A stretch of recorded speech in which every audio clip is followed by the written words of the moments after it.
Hola, soy Ricardo Moreno, estudiante de la asignatura de Historia, Problemática y Estado Actual de la Educación.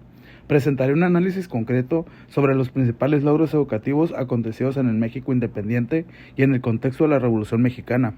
Hablaré sobre su impacto y la manera en cómo han evolucionado al día de hoy. Comenzamos.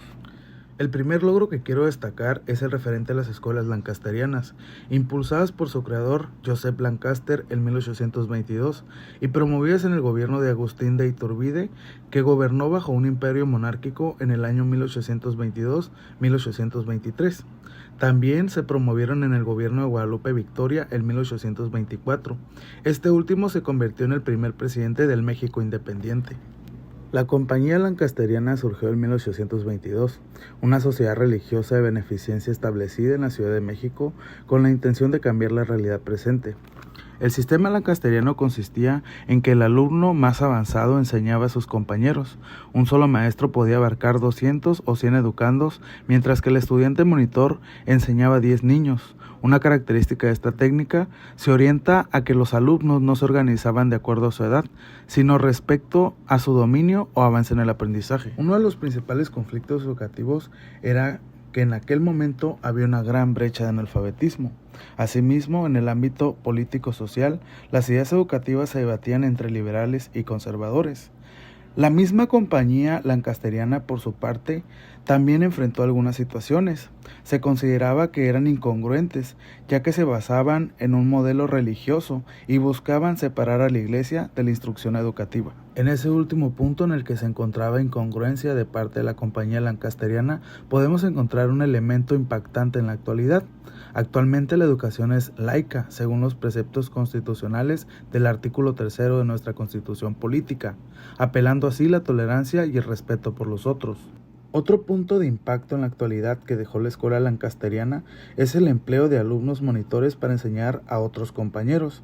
En el sistema lancasteriano se buscaba cubrir la necesidad educativa, por lo que la forma de enseñar del maestro o del alumno monitor era conductista y basado en la memorización.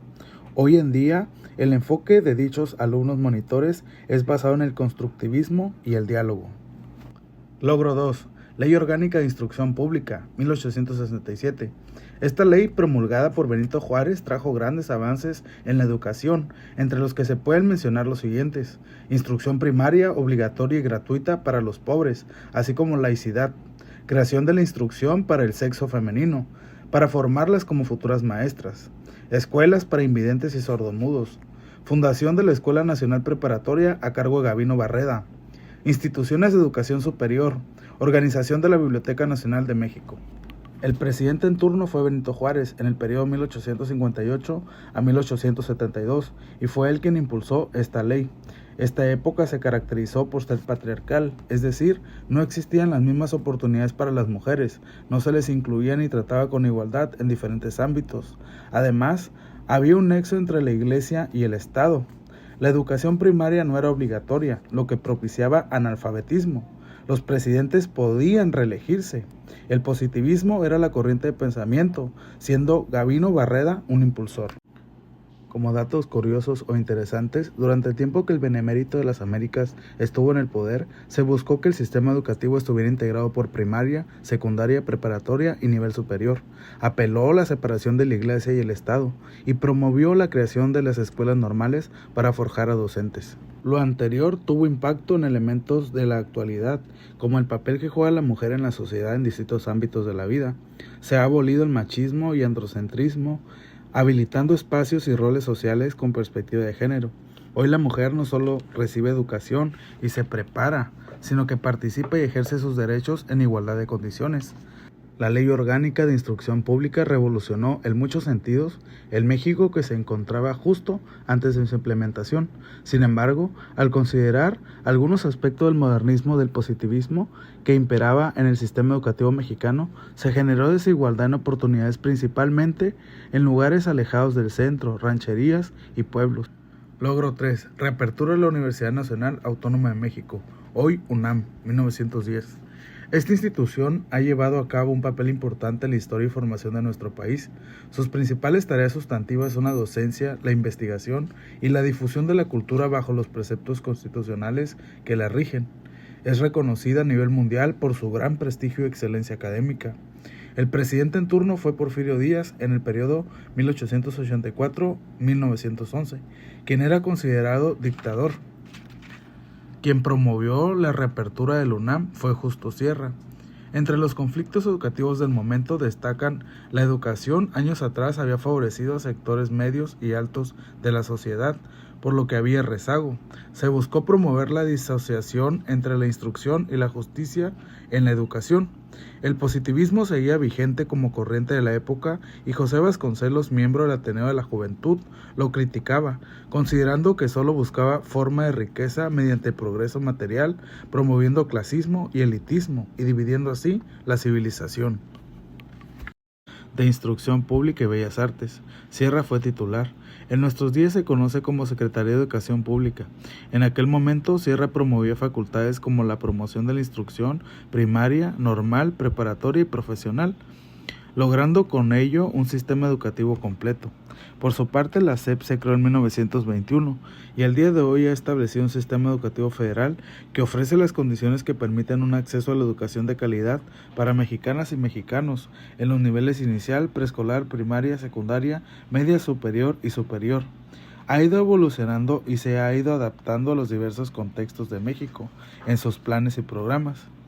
Años anteriores se benefició con mayor alfabetización la zona norte del país, al contrario de la zona sur, cuya población indígena y en situación de pobreza no tuvo la misma oportunidad.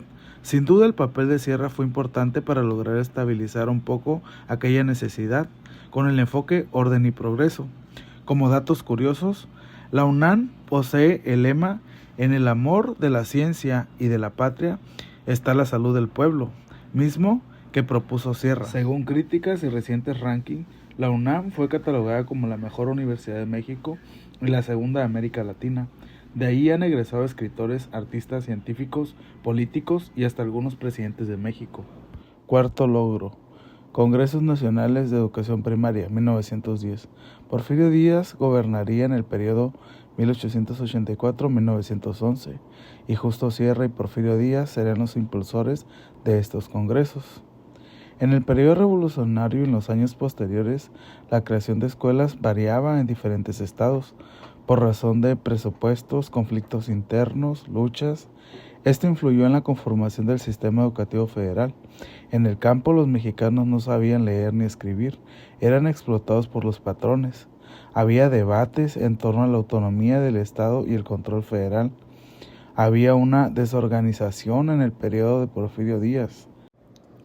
Destacaba por la diversidad de instituciones a cargo de la enseñanza, heterogeneidad en materias legislativas de los estados, diferentes sistemas, programas y métodos, variedad en la organización de las escuelas, horario de trabajo escolar, libros de texto. Se empezaba a gestionar un tipo de educación diferente basada en la inclusión popular y de esta manera el positivismo desaparecía. En la actualidad podemos advertir sobre la importancia de que un mandato constitucional rija el trabajo de las escuelas y los métodos que seguirán la enseñanza. Las escuelas tienen libertad de gestión o autonomía curricular, pero se rigen por la dependencia de la SEP. En aquel momento el principal problema era el hecho de que no existía un orden político, organismo o dependencia que rigiera y vigilara la forma de operar las escuelas, generando un desequilibrio y alejando el rumbo. Observamos un control federal por SEP y además dependencias, pero cada escuela y cada maestro de la actualidad cuenta con autonomía. Se considera que los 4 congresos realizados en la época de Justo Sierra como impulsor de la educación a nivel nacional fueron una gran propuesta. Así se pudo mantener contacto con los distintos representantes y saber qué necesidades se iban teniendo para tomar decisiones en una composición democrática y objetiva. Veracruz no envió representantes al primer congreso, mientras todas las entidades sí lo hicieron. Algunos tópicos de interés para Sierra fueron los maestros, la educación como instrucción de la nación, la ciencia como base para la educación y la educación moral. Por primera vez, este punto importante se fue desarrollando.